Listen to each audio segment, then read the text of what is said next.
Olá, turma. É um prazer estar falando com vocês. Eu me chamo David Sendron. Bem-vindo ao módulo 6 do programa Jovem Aprendiz Cotista, Matemática Aplicada. A matemática é uma ciência dedutiva que se dedica ao estudo das propriedades das entidades abstratas e das suas relações. Vejam, através dessa ciência a gente deduz alguns fatos, usando do abstrato. A gente nunca viu um 5 andando na rua, um 7 crescendo no jardim, né? A gente usa dessa abstração para traduzir fatos. E o ser humano, ele aprendeu a contar registros que remontam 35 mil anos. Procurem o osso de Lebombo, que vocês vão ver esse fato histórico, né?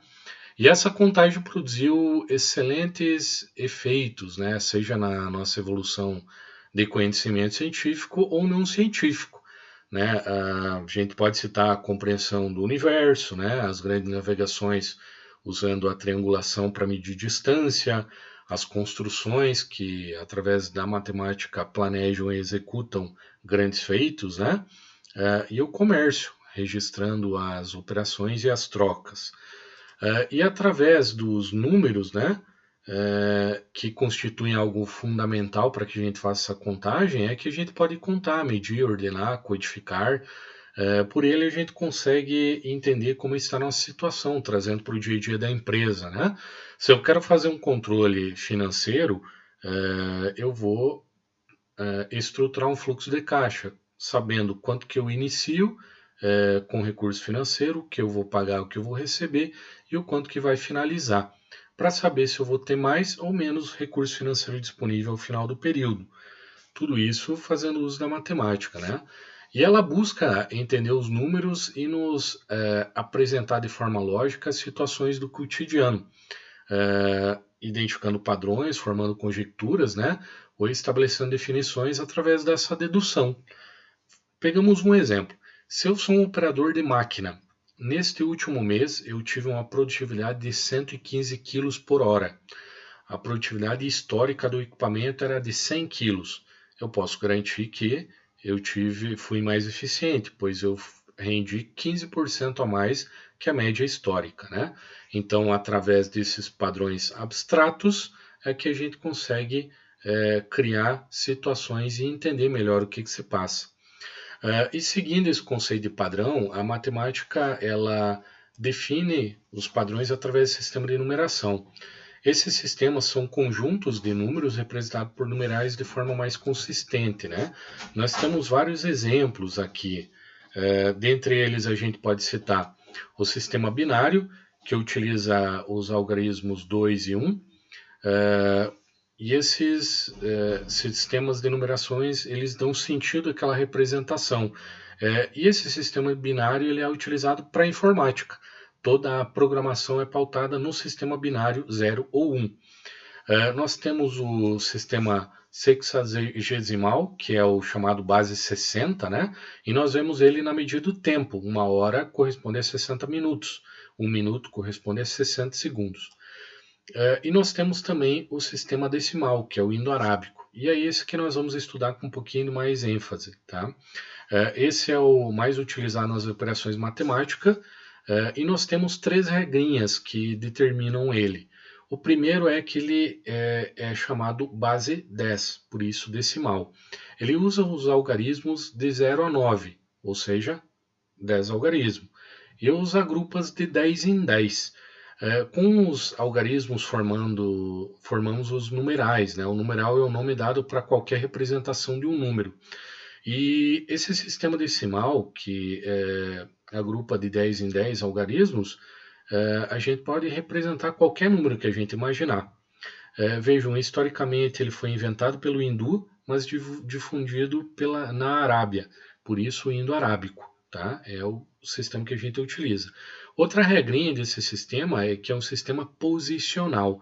Isso é o principal regrinha, eu diria. Cada algarismo muda de valor de acordo com a posição em que ele ocupa. Veja no exemplo. 1111, nós estamos falando do algarismo 1, só que ele está em 4 posições diferentes.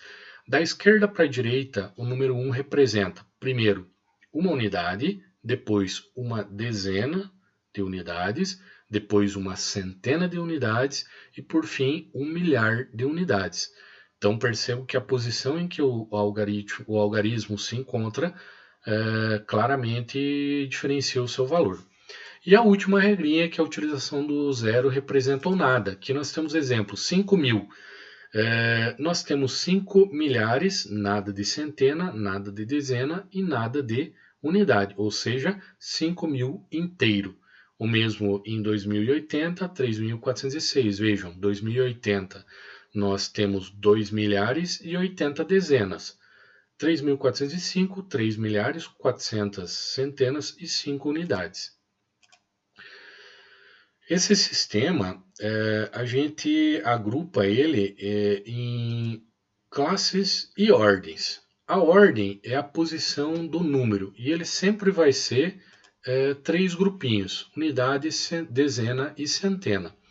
E cada grupo de 3 ordens cria uma classe. Então, nesse quadrinho que vocês estão vendo, percebo, na primeira linha nós temos as classes e na segunda as ordens. Na terceira eu coloquei números para representar de forma mais fácil. Novamente, da direita para a esquerda, nós começamos lá com o número 1. Ele representa uma unidade na classe unidades. O número 10 é uma dezena na classe unidades. E o número 100 é uma centena na classe unidades. No milhar, aí ele já pula para outra classe, né? Porque agrupou 3 ordens aqui. A unidade ordem no milhar já representa 1.000. A dezena no milhar já representa 10.000. E a centena no milhar representa 100.000. Fechou as 3 ordens aqui. Partimos para outra classe. A outra classe é dos milhões, onde uma unidade representa 1 milhão. A dezena representa 10 milhões e a centena representa 100 milhões. Exemplo, população brasileira em 2019. Vejo que a população ela claramente viria em todo esse quadrinho, né? A centena de milhões, temos 2. Dezena de milhões, 10. Unidade de milhões, nada. Milhares, temos uma centena, 4 dezenas e 7 unidades.